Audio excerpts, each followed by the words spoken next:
I'm John Whitcomb, head teacher of the Westland School. The Westland School is in Sittingbourne in Kent. We are a secondary modern school with 1,600 pupils. We serve quite a diverse catchment area, and we're a specialist mathematics and computing school.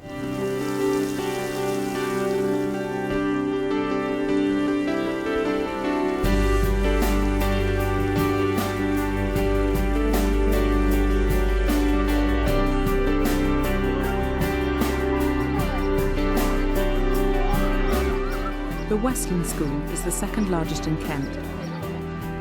Like many large schools, the problem is managing the welfare of such a large student body. I think we had a situation in the school whereby the organisation of the school made it feel impersonal to the child. The Key Stage 3 manager, one person was responsible overall for nearly 900 children. And there's no way that one person can provide effective overall pastoral care for such a large number of children. And the effects of that were found in pupil behaviour, discipline in classes, during break times, lunch times and so on. With the school growing year by year, their problems aren't going to go away. This is our main block here, which was built in the 1950s. And over the past 10 years, there's been some quite significant additional building here at Westlands. We've had our library block built back in 1996. That, I think, was the first of our major new builds here at the school. And since that time, we've had building on the site here for every year of the past 10 years. And that's really because the school has just continued to grow. 10 years ago we had 1,300 pupils here. For this September we're likely to have 1,650. The problem for John is that there are some advantages to the school being big. For instance, the school has been able to convert some of its campus into a working farm which is used for science lessons. So the solution isn't to just downsize. We want to make sure that we keep the advantages of a larger school campus and the specialist facilities and economies of scale in terms of organisation that a larger school can offer. They use their large scale to offer a wide curriculum choice, including vocational courses, which appeal to less academic students. We offer a BTEC course here. I think it's in construction in the built environment.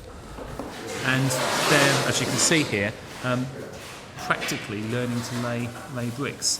And in fact, if we look at Tommy's work here, I've been told on a number of occasions, I've seen some of Tommy's work in terms of bricklaying, and I think you're an expert. Would you say that? Yeah, it's the best one out of school. What do you think about having this here at the school now?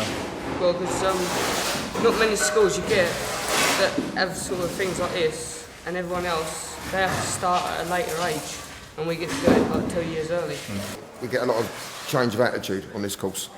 We've turned a lot of kids around over the last 12 months, getting good results. It gives me a nice warm feeling in the stomach, just turn the kids around. These lads, some of these are coming from quite poor backgrounds, and they're changing their attitudes and really getting on with the work. It's that spirit of adventure, I suppose, and trying new things, and also not being afraid if it does go wrong. If you don't try, you don't reap any rewards. So though John likes the size of his school, he is aware that it can cause some problems. One of the features of our school is it is quite spread out. Our children here do get quite fit, walking from lesson to lesson. Certainly one of the things that we're keen to address in future is to cut down the movement that pupils have during the course of the school day. The difficulty of balancing the large scale of the school with the needs of individual children has prompted a total rethink. Can you continue the pattern for me on the bottom? 18. John has identified that the key is developing individual relationships between teachers and students. I think we've changed the context from it being, the pupils seeing it as the teacher's school, and made a big emphasis to change that around to pupils seeing it as being their school and something that they should feel proud to belong to. Does somebody want to tell me what's the religion that we've been looking at in the last couple of days? Christianity. Well done. I enjoy the relationship that I have with the children. I have huge respect for them, and in the first few lessons, when I'm getting to know a class, I spend a whole lesson purely getting to know them, telling them my expectations and what they expect from me, and we really do build a level of trust and respect. And I think that's the key. Yeah, do you remember the scientist? Who was the scientist that said that if we do certain things to the planet, certain things may happen? The name of the scientist was James Lovelock, and he said if people punished the Earth would punish back, and like you can see on the pictures, how Hurricane Katrina could cost lives and stuff. And absolutely, superbly put. Well done, James. I mean, I start at the bottom level with basic manners. Good morning, how are you? Your job is to make me smile, bring me chocolates, no, just kidding, that kind of thing. And that's when you get the intimacy, that's when you get the bonding, and there really is no need, I feel, to scream and shout at the children in the classroom. There isn't, if you've built up that bond. Okay, you've been an absolute joy this morning. Arrivederci, bon voyage, sayonara, see you in tutor. Toodaloo. Thanks for having me. Thank you for having me. The challenge in a big school is how to guarantee that every pupil has individual support from their teachers. Thanks for having me. Well done. What we've done so far is we've divided the school into the three learning communities. I'm Dan and I'm Norman. I'm Hayden, I'm Tudor. I'm Jacob, I'm Stuart. Some people could look at it and think it's simply a house structure. It's much more than that. It gets right to the heart of tracking children's learning. It's changed the fundamental nature of how we manage the school. We now have principals of the three communities, what we call Norman, Tudor and Stuart communities, and those principals have day-to-day responsibility for the curriculum, the pastoral welfare of their pupils. There's a big loyalty amongst the pupil body. I mean, if I go up to a pupil, they know I'm Tudor community, they know they're in Tudor community, and they know who the best community is, Tudor community. How are we doing this afternoon? We're fantastic, thank you, sir. Good. It's the joys of 9 Alpha. Tudors working hard? Well, for Tudors, they're not doing too bad. What do you mean for Tudors? We all know Tudors the best community, don't we? Yeah. There is a healthy competition amongst the pupils, and there is a pride. There is more of a community feel, and just a slightly more personal approach around the school. Pupils know where they belong a little bit more, and in a big school like this, that's half the battle.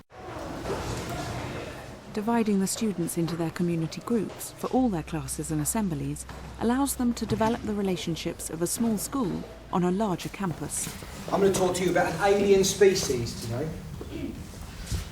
I joined this band of people about 20 months ago. The style I like to take towards assembly is to just give a little bit of myself out, a little bit about my personality, because sometimes people think that teachers are a little bit alien to them, and it's nice to give a bit of yourself and they understand the assembly just a little bit more. Moving to a more personal situation with the pupils is a big target. Okay, so what makes a good teacher? What makes a good pupil? Another innovation the school has introduced are vertical tutor groups with students from all years. We were quite reticent to move away from the traditional standard form tutor arrangement, whereby you were tutored in your year group according to your age. Lewis, what makes a good pupil in your opinion? It was an idea that got off to a bit of a sticky start.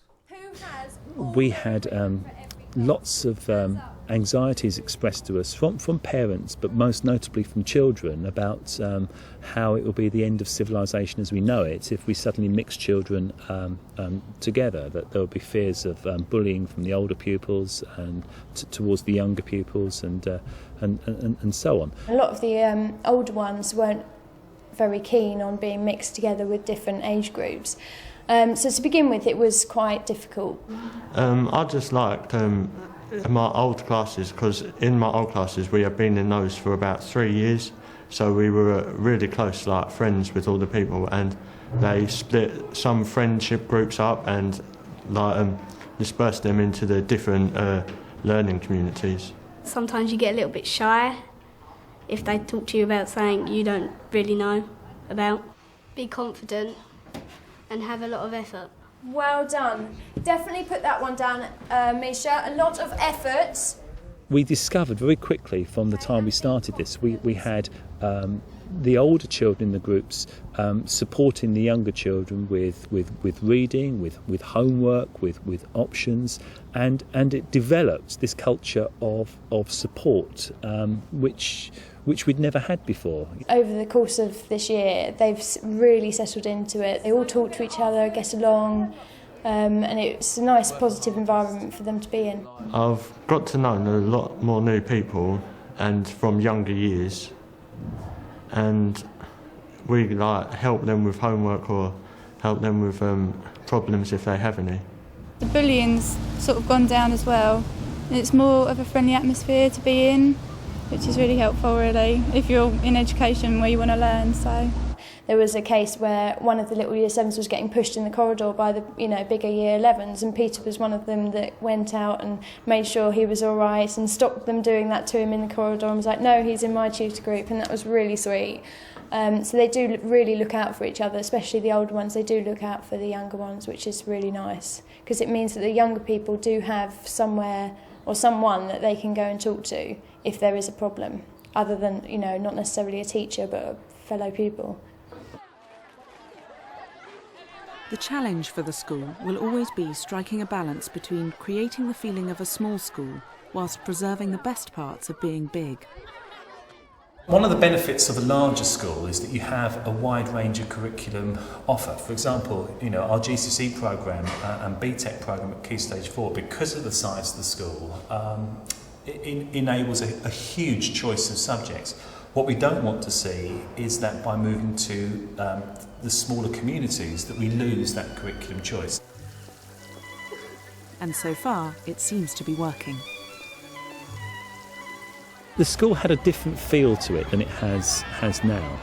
I think pupils here generally are happier now with their experience of school.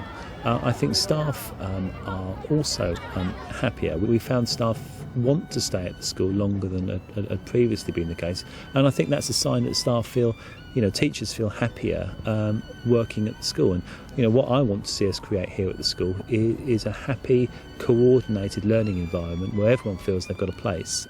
I think changing the emphasis in the way that we had through the evolution of the learning communities has enabled it to be a more humane and caring environment, but without losing the academic edge that we've been really keen to develop.